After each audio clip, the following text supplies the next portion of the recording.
Welcome to Crops, Cattle, and Charley. I'm Charley Martinez, and I'm joined today by Aaron Smith and the University of Tennessee Livestock Economist Andrew Griffith with the Department of Agriculture and Resource Economics.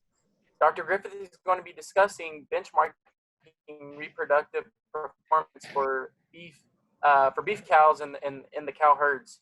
I guess off the top of my head, Dr. Griffith, what reproductive benchmark value should producers be shooting for as it relates to the beef cow herd?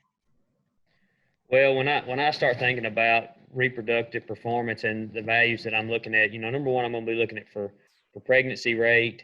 I'm going to be looking at calving rate, and then I'm going to be looking at that weaning and marketing rate. So for me, I think that we need to be shooting for probably a 95% pregnancy rate, a 94% calving rate, because there's going to be some cows that slip a calf somewhere along the way. That's going to happen, but it's going to be small unless there's some huge stressors.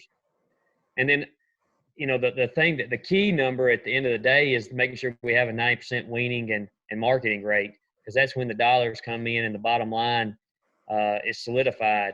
If you only have a 90% pregnancy rate, but yet you still have a 90% weaning and marketing rate, it's no different. You're still good to go.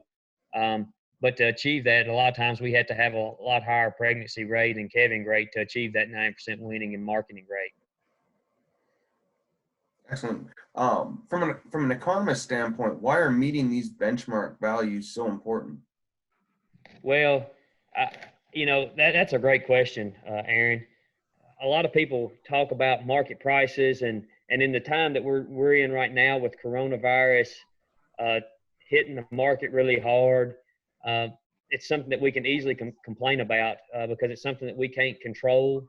We can't control where market prices are going. But, one thing that we do control or when we make management decisions that we can influence is reproductive efficiencies and reproductive performance. And it does not matter how good you are at feeding cattle. Doesn't matter how good you are at marketing cattle. If you don't actually have an animal to market, if the cows aren't breeding and the calves aren't hitting the ground and they're making it to market alive, it doesn't matter what else in this business.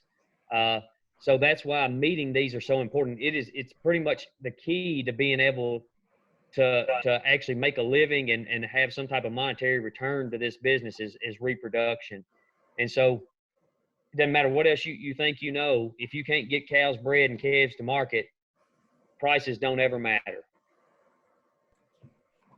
Good stuff.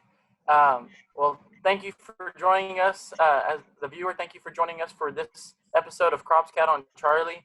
We hope they enjoyed it, and you'll join us on the next one. Thank you.